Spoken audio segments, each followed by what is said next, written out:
نحمده ونصلي على رسوله الكريم بسم الله الرحمن الرحيم وإذ قلتم يا موسى لن نؤمن لك حتى نرى الله جهرة فأخذتكم الصاعقة وأنتم تنظرون صدق اللہ العظیم۔ ان آیات کا گزشتہ آیات کے ساتھ تعلق اور ربط یہ ہے کہ گزشتہ آیات کے اندر اللہ تبارک و تعالیٰ نے بنی اسرائیل کے اوپر، یہود کے اوپر جو اپنے انعامات کی تھی، جو نوازشات کی تھی، ان کا تذکرہ کیا تھا۔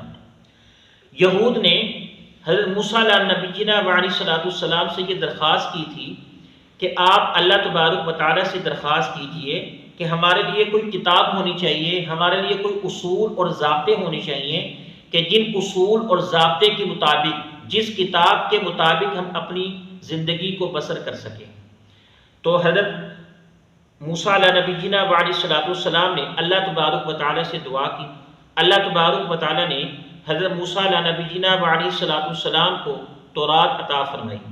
جب تورات لے کر آئے تو ان لوگوں نے آگے سے کہنا شروع کر دیا کہ ہم اس تورات کو اس وقت قبول کریں گے کہ جب اللہ تبارک و تعالیٰ ہمیں خود کہیں گے، اللہ تبارک و تعالیٰ ہمیں خود کہیں گے کہ یہ میری کتاب ہے، تم اس کے مطابق اپنی زندگی بسر کرو۔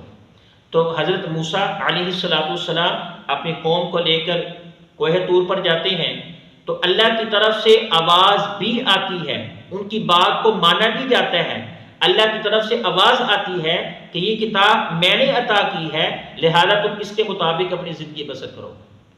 تو آگے سے پھر وہ سرکشی کرتے ہیں، آگے سے پھر کہتے ہیں کہ نہیں، ہمیں کیا پتا کہ یہ کس کی آواز ہے، کہ اللہ تبارک و تعالیٰ کی آواز ہے بھی ہے کہ نہیں ہے، کہ نعوذ باللہ ہم جب تک اللہ تبارک و تعالیٰ کو خود نہیں دیکھ لیں گے اس وقت تک ہم اس کتاب کو قبول نہیں کریں گے۔ دنیا کے اندر تو اللہ تبارک و تعالیٰ کو کوئی دیکھ ہی نہیں سکتا، اللہ تبارک و تعالیٰ کو دنیا کے اندر کوئی بھی نہیں دے سکتا۔ تو اللہ تبارک و تعالیٰ نے اس وقت فَأَخَذَتْهُمُ الصَّاعِقَةُ ان کے اوپر ایک چیخ، ایک بجلی، ایک چمک بھیجی، ایک کڑک بھیجی، وَأَنْتُمْ تَنْظُرُونَ اور تم دیکھ رہے تھے۔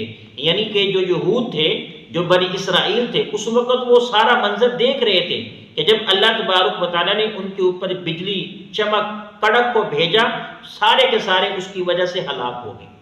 تو حضرت موسیٰ علیہ نبینا علیہ السلام نے اللہ تبارک و تعالیٰ سے درخواست کی کہ یا اللہ آپ ان کو زندہ کر دیجئے، ایسا نہ ہو کہ یہ کوئی تدبیر گھڑے میرے خلاف کہ بھئی موسیٰ علیہ نبینا علیہ السلام ہمارے لوگوں کو لے کر گئے تھے اور وہاں پر اپنی طرف سے ہی ان کو قتل کر دیا گیا، وہ کہیں باغی نہ ہو جائیں۔ تو اللہ تبارک و تعالیٰ نے ان قوم کے اوپر، بنی اسرائیل کے اوپر دوبارہ پھر احسانات کیے۔